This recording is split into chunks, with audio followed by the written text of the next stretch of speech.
Beleza, professor Alex aqui de Geografia. Vamos para mais uma aula. Hoje nós vamos trabalhar a evolução da ocupação do território brasileiro.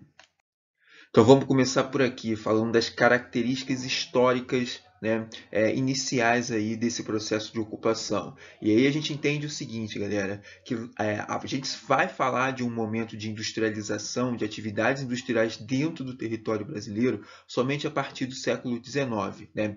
É claro que anteriormente a gente já contava aí com algumas indústrias dentro do território, sobretudo a indústria de mármore e de têxtil. Agora, não era interessante, né, para a metrópole, né, ter uma colônia que tivesse uma autonomia econômica, né? Até porque a gente sabe que nesse momento a gente estava naquele sistema, né, metrópole e colônia, e cada vez mais o objetivo era estar explorando, né, o território brasileiro. Então, nesse ponto, era ideal, né, que a colônia ainda continuasse atendendo os interesses da metrópole. Tá? E aí, levando isso em consideração, em 1785, né, Dona Maria I vai assinar a proibição da atividade manufatureira. Ela vai fazer um alvará em que ela vai limitar, né, ou melhor, vai extinguir qualquer tipo de atividade manufatureira que esteja sendo desenvolvida dentro do território brasileiro. A partir daí, a gente já entende, né, em que ocorre uma limitação, né, ou melhor, uma paralisação de todo o processo de atividade industrial. Então, para a gente falar de um avanço de atividades industriais nesse momento, continua sendo um pouco mais difícil, né? Além disso, diversos produtos importados, né, produtos esses estrangeiros, que eram melhores produzidos, que tinham melhores qualidades, estavam entrando dentro do território brasileiro. Né? Então, isso também vai ser um dos fatores que vai propiciar aí a barragem, né, dessa expansão da atividade industrial, somando também o regime escravocrata, né? Vai ser um dos empecilhos para o desenvolvimento das atividades industriais dentro do território brasileiro. Até porque era um tipo de sistema, né, vamos colocar assim, gerava-se, na verdade, um sistema econômico em torno do regime escravocrata, em que o capital, né, o dinheiro, era utilizado ali para a compra e venda dos escravos. Tá? E aí, em 1844, né, levando em consideração a entrada desses produtos estrangeiros, o ministro da Fazenda, Manuel Alves Brancos, resolveu criar uma tarifa, né, que seria ali uma tarifa alfandegária, né, o que ficou conhecido como tarifa Alves Brancos. E aí, qual era o objetivo dessa tarifa? Era justamente aumentar as tarifas alfandegárias. É claro que isso se limitava, na verdade, a gente vai ver, né, o grande efeito dessa tarifa nos produtos importados, que seriam aqueles produtos que estavam entrando dentro do território brasileiro. Você aumentaria o preço, a gente está falando de imposto, tá, galera? Aumentaria os impostos aí nesse momento e eles, né, esses produtos importados, é que teriam mais um efeito. Então isso, de certa forma, acabou contribuindo aí para a gente ver um avanço nas atividades comerciais, industriais dentro do território brasileiro. E aí tem dois pontos importantes que a gente precisa citar também para entender essas características históricas, né? Que é a Lei Eusébio de Queiroz, de 1850, né? Em que vai instituir a proibição do tráfico de escravo, e também em 1850 o Código Comercial, que foi inspirado ali nos códigos de Portugal, de Espanha, né? E aí ela estava instituindo o quê? Na verdade, seria regular os direitos e as obrigações das empresas e as suas relações dentro do território, né? Atualmente esse código ele já foi revogado, apenas a gente utiliza ali voltado para a área marítima, né, para a área comercial. E em 2002 foi feito um novo código em que as atividades comerciais elas se estabelecem. Tá bom?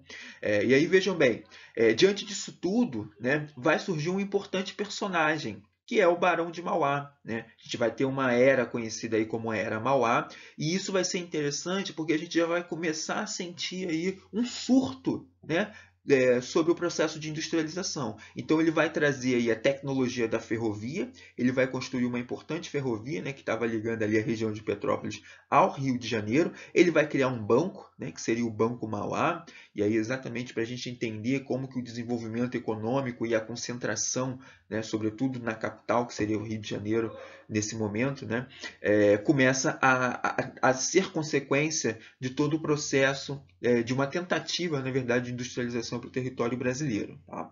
E aí a gente vai ter depois a revogação das tarifas de Alves Branco e de Dona Maria, né? o que na verdade não vai estimular uma atividade industrial. E aí a era Mauá, né? O Barão do Mauá, começa a entrar em falência nesse momento. Bom, e aí a gente já começa a falar do final do século XIX e o avanço industrial. E aí dois fatores vão se destacar para a gente reconhecer esse avanço industrial dentro do território brasileiro, que é a abolição da escravatura e a entrada, né, a grande entrada de imigrantes que a gente vai ter dentro do território brasileiro. Isso vai favorecer, né, vai criar condições, vai dar possibilidades para a gente começar a falar de uma expansão das atividades industriais. Tá? Inicialmente, a gente vai ter aí as indústrias ligadas ao setor de bens de consumo não duráveis, tá? E aí vamos lá, abrindo um parênteses aqui com vocês. As indústrias nada mais são do que uma cadeia em que promove a transformação da matéria-prima em produtos.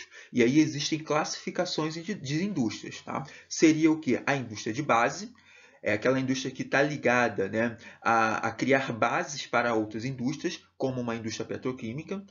A gente tem as indústrias de bens intermediários, que são aquelas indústrias em que fazem um processo de, na verdade, fabricam equipamentos para outras indústrias, como, por exemplo, a indústria mecânica.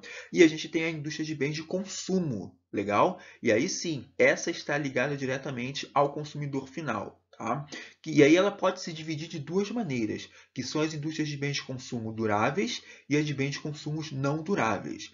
E isso tudo está ligado à sua durabilidade. Tá? Quando a gente fala de consumos de bens duráveis, a gente está falando de eletrodomésticos, de eletrônicos. Quando a gente fala de bens de consumo não duráveis, a gente está falando aí basicamente de alimentos, de vestuário, de bebidas. E nesse momento a gente tem uma indústria ligada ali ao setor de bens de consumo não duráveis, basicamente voltado para a alimentação, voltado para o gênero alimentício, para a bebida e para o vestuário. Tá? Até porque esse tipo de indústria ele favorece um investimento mais baixo, né? O capital inserido ele tem um custo menor. Então isso vai favorecer com que os empresários eles acabam importando diversas máquinas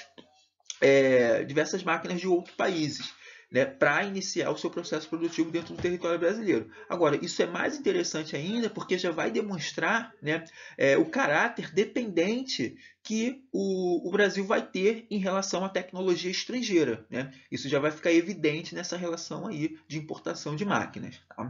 Outro ponto importante são as atividades que a gente vai ter. Né? As atividades econômicas, a localização geográfica dessas atividades estão aglomeradas na cidade do Rio de Janeiro. Até porque, né, o Rio de Janeiro, nesse momento, ele acaba sendo a capital, né, do Brasil. Seria então o Distrito Federal do Brasil. Inclusive, né, outro fator que pode explicar essa grande, inicialmente, né, essa grande concentração industrial no Rio de Janeiro, se refere à própria concentração demográfica. E aí, claro, nesse momento a família real já estava e já tinha estabelecido, né, uma certa infraestrutura. E aí, logicamente, depois a gente vai ter uma expansão ali para o estado de São Paulo, né? Sobretudo acompanhando ali que a gente vai falar, que é a plantação do café, tá? Que é a produção do café. Outro ponto importante para a gente estar comentando sobre esse momento, né, se refere ao baixo nível de integração do território brasileiro, sobretudo no que tange às atividades econômicas. Tá? E aí entende o seguinte, a economia ela vai ficar conhecida como economia em arquipélagos, né? Ou também ilhas econômicas, arquipélagos econômicos. Né? Tudo isso, galera, vai se referir ao seguinte. Observem o mapa e vocês conseguem identificar que as economias elas não estavam integradas. Né? As economias brasileiras elas estavam completamente particulares em cada região do Brasil. Então a gente observa aí drogas do sertão na região norte, a gente observa aí a mineração, né? A gente observa aí o café, a agricultura, a pecuária, né? Ou seja, percebam que cada região, ou vamos dizer assim, né? Cada pedaço do território brasileiro possuía uma certa característica econômica e, mais do que isso, todas essas economias elas não possuíam um nível de integração. né? Até porque a infraestrutura era um pouco ineficiente, era muito precária, né? E a infraestrutura que eu estou dizendo seria a própria infraestrutura de transporte, legal? Então esse momento ele vai ficar conhecido, né, além desse baixo nível de integração, como também arquipélagos ilhônicos, né? Economia em arquipélagos. Isso é muito importante. E aí, claro, né? Aí a gente vai entender depois o seguinte: a gente vai romper com essa economia em arquipélago ali em 1950, no governo de JK. O momento esse em que ele vai dar prioridade ao modelo rodoviarista, né? Modelo esse que vai ter aí diversos, vai prever a construção de diversas rodovias, logicamente que durante o período militar ali também você vai ter importantes rodovias sendo criadas. Então, esses momentos a gente vai romper com a economia arquipélago e aí a gente já vai começar a falar de um maior nível de integração econômico para o território brasileiro.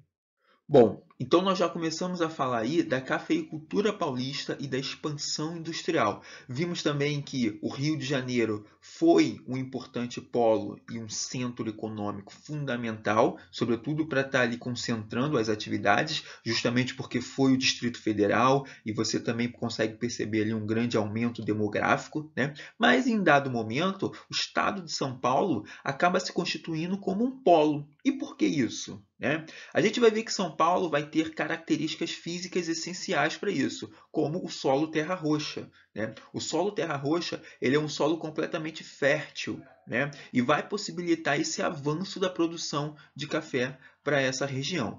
Além do mais, né, o estado de São Paulo vai se tornar um polo industrial justamente devido que as áreas urbanas, né, do estado de São Paulo, a gente pode falar aí que elas estavam voltadas também para a produção cafeeira, contribuíram nesse processo, o que vai tornar também, como um todo, né, o estado de São Paulo, uma atividade, um estado importante com características industriais. Então pensa comigo, né, no meio rural a gente vai ter a produção de café e nas áreas urbanas a gente vai ter a produção complementar do café, que seriam o quê? Né, produções que estariam ligadas à produção de café, como por exemplo, na área urbana estava sendo desenvolvida sacos de junta.